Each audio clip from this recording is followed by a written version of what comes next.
What you are about to learn will change your perception of what you have known so far.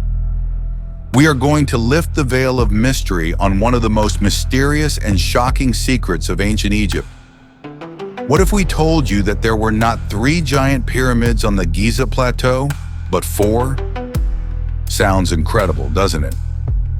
But historians have irrefutable evidence that will make you question everything you knew before. You'll be amazed to learn that 4 megalithic structures were once depicted on maps. This discovery can completely change the established facts about the history of ancient Egypt. Do you want to know the shocking truth that has been hidden from us?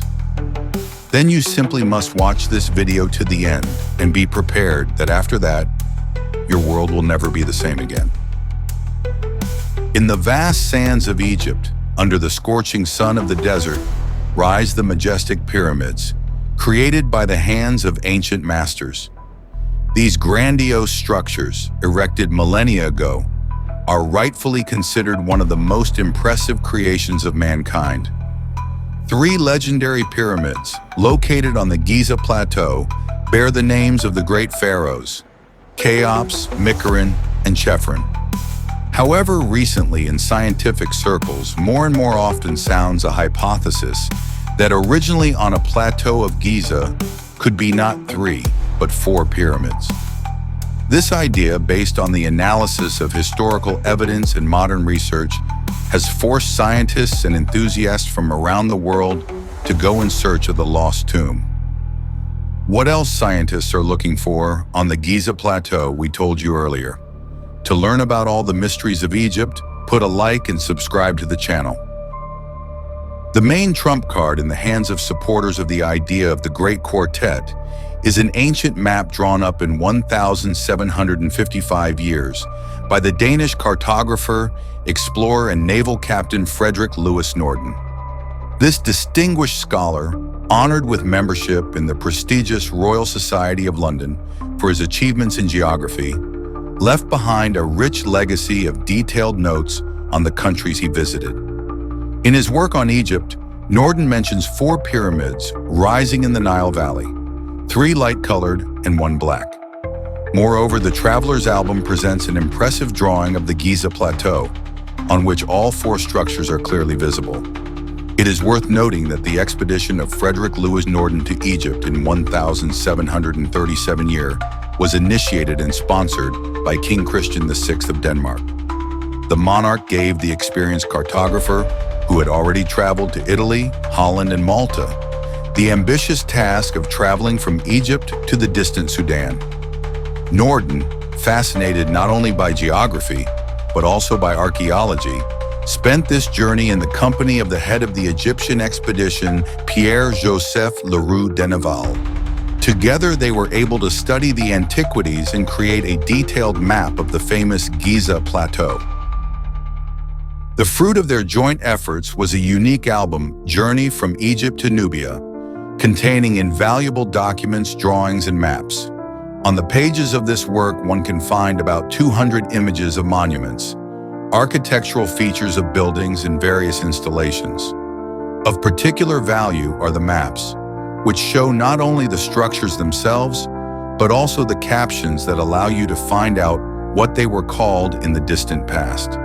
In fact, Frederick Louis Norden's album is one of the earliest and most reliable sources of information about ancient Egypt, which laid the foundation for subsequent research and discoveries. And it is on his certificates refer modern enthusiasts aspiring to prove existence of one more grandiose construction in a complex of great pyramids refer. One of the most ardent supporters of the idea of the Black Pyramid is an amateur historian, Matthew Sibson. In his opinion, not only detailed schemes and drawings of Norden, but also words of the traveler themselves serve as irrefutable proof that on a plateau of Giza once rose 4 instead of 3 pyramids. In support of his theory, Sibson quotes from the album of the Danish researcher, "These structures are 4, and they need to be examined, although it seems that there are 7 or 8 more nearby, but only these 4 impressed me." Based on this description, it becomes obvious that Frederick Louis Norden really observed not 3, but 4 majestic structures on the Giza Plateau. And according to him, the 4th pyramid was not inferior in size and grandeur to the first 3, which excludes the possibility that the cartographer took for it one of the modest tombs of queens, much smaller and not in any comparison with the Great Pyramids. Norden pays special attention to the description of the material from which the mysterious 4th pyramid was erected.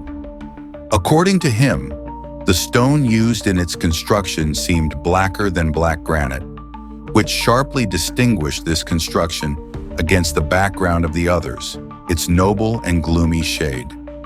The Danish researcher also notes that the Black Pyramid was about 30 meters from the 3rd and was built almost in a row with the others, with a slight deviation, and its faces were oriented to the sides of the world, as well as the other pyramids of the complex. Though today in the arrangement of megalithic monuments they have found a flaw. Another intriguing detail in Norden's description is the mention of an unusual top of the 4th pyramid.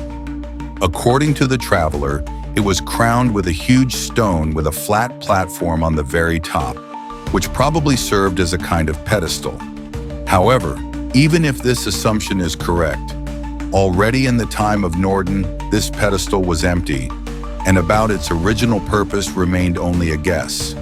So what actually depicted the Danish cartographer in his atlas, and why on his schemes there are not 3, but 4 pyramids? The most popular version says that perhaps Norden simply made a mistake when drawing what he saw.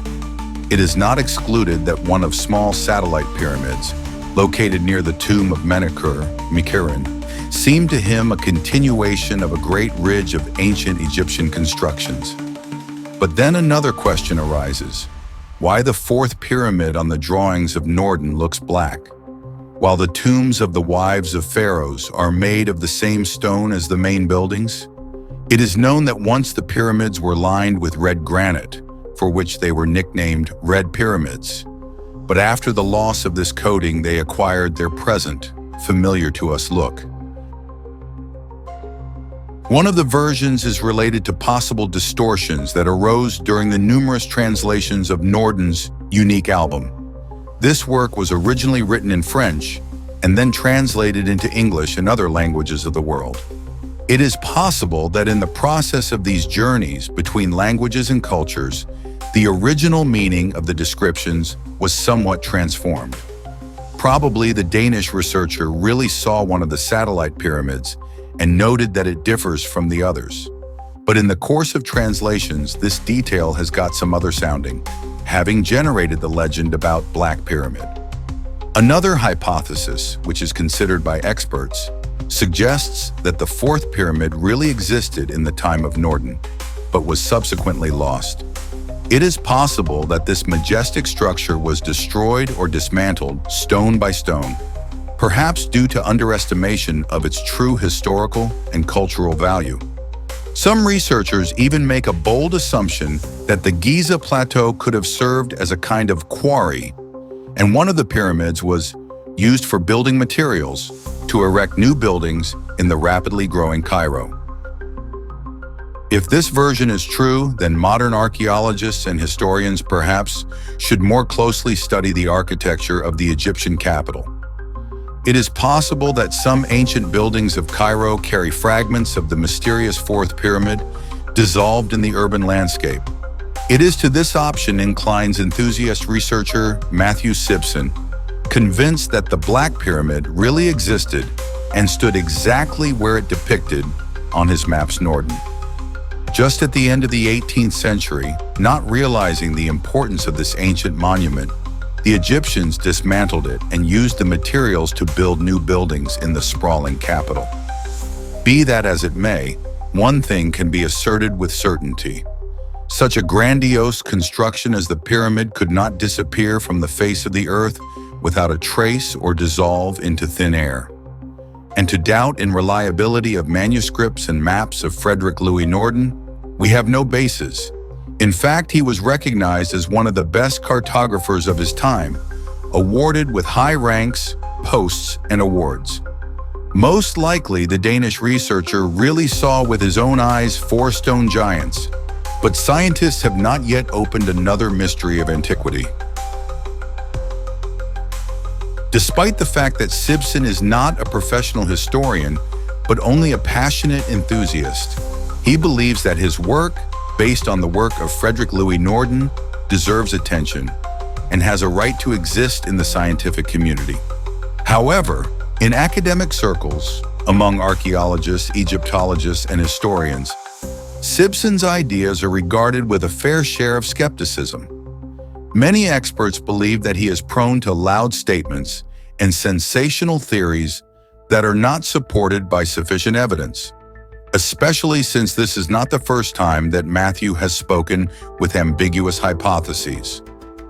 In 2018 he already claimed the discovery of the legendary Atlantis, referring to the works of Jason Colavito, a researcher known for his interest in controversial theories about ancient civilizations and alien interventions. Then the first theory of Sibson was severely criticized and even ridiculed by the expert community, and the enthusiast himself was accused of plagiarism. However, Matthew does not hide the fact that he builds his hypotheses on the basis of the work of other scientists and considers this approach quite acceptable. To the second theory, about the existence of the fourth pyramid, experts took more seriously and decided to carefully check some points to make sure that the arguments presented by Sibson are reliable. But so far, no convincing evidence could not be found, and the mystery of the Black Pyramid remains unsolved. However, it cannot be denied that each new mystification, each sensational theory, even if it does not find confirmation, contributes to the growth of interest in the pyramids, the Giza Plateau, and ancient Egypt as a whole. Perhaps these majestic structures and do not need additional advertising, but with the growth of tourist flow, improves the standard of living of the local population, which is certainly a positive thing. And who knows, maybe thanks to such bold hypotheses and indefatigable searchers as Matthew Sibson, one day it will be possible to open the veil of mystery over the true purpose and origin of the pyramids. After all, in order to get to the bottom of these mysterious structures, it is necessary to study them comprehensively, considering a variety of versions and theories, even if at first glance they seem incredible or fantastic.